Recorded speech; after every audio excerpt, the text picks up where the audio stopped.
Okay, we have a short problem here regarding spectrophotometry. So blue food coloring can be oxidized by household bleach, which is sodium hypochlorite. So that does contain the hypochlorite anion to form colorless products as represented by this equation. So here we have our blue food coloring, and that is obviously blue, and then it reacts with the hypochlorite and we get colorless products. So we're going from a blue solution to a transparent colorless solution. Now, a student used a spectrophotometer set at a wavelength of 635 nanometers to study the absorbance of the food coloring over time during the bleaching process. In the study, bleach is present in large excess so that the concentration of hypochlorite is essentially constant throughout the reaction. The student used data from the study to generate these graphs. Okay, so we made some different graphs with that set of data. So remember what spectrophotometry is doing.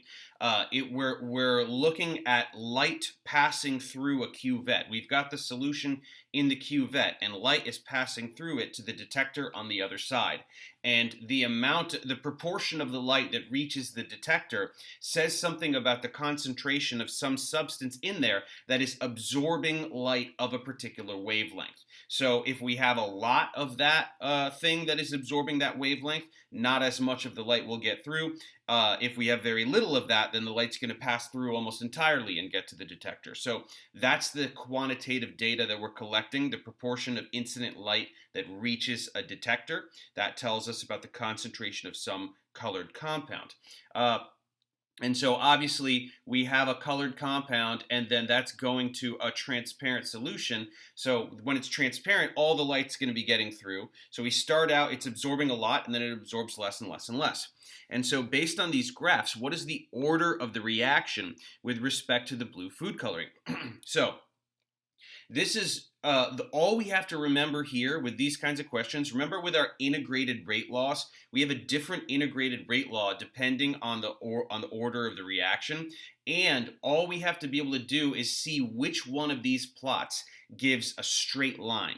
So when we plot absorbance versus time versus the natural log of absorbance over time versus the inverse or 1 over the absorbance versus time, if the reaction is zero order, this one will give a straight line. Because the rate would not depend on concentration, right? The rate would be constant no matter what the concentration is. If the reaction is first order, this one will give a straight line, natural log. If the reaction is second order, this one will give a straight line, 1 over absorbance. So the best thing to do is just memorize that. Absorbance versus time, zero order. Natural log versus time, first order. 1 over absorbance versus time, second order.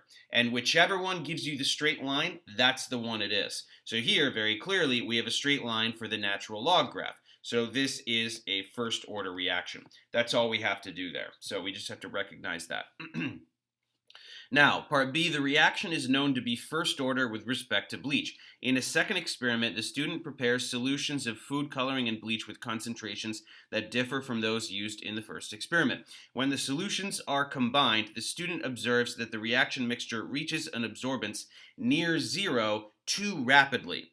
In order to correct the problem, the student proposes the following 3 possible modifications to the experiment. So if the absorbance reaches zero too rapidly, that means there's not very much blue food coloring in there, right? Because when the absorbance is zero, all the light is getting through, which means there's no more food coloring in there. And so increasing the temperature, that's not going to work. That would only make things react even faster, right? Increasing the concentration of the food coloring or increasing the concentration of the bleach. Well, if we're saying that the absorbance goes to zero too rapidly, the way to get the absorbance to drop more slowly is to start out with more of the thing that is doing the absorbing. The blue food coloring is what is doing the absorbing. So if we start out with more of that, then it'll take longer to reach an absorbance of zero. Right, we start out with more, obviously it's going to take longer for that to be depleted. So increasing the concentration of the food coloring. Then C, in another experiment, a student wishes to study the oxidation of red food coloring with bleach. how would the student need to modify the original experiment procedure to determine the order of the reaction with respect to red food coloring. So this would be essentially the same thing. We would just have a different compound and again going to colorless products, but a different color, right? A different compound is going to be interacting with light of a different wavelength. So we're going to have to get data at a different wavelength.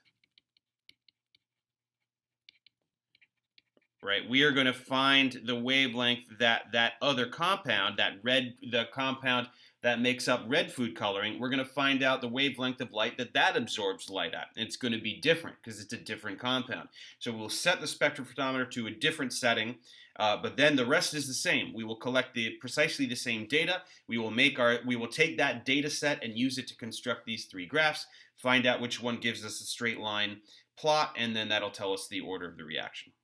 So that's a good one, testing our conceptual understanding of spectrophotometry.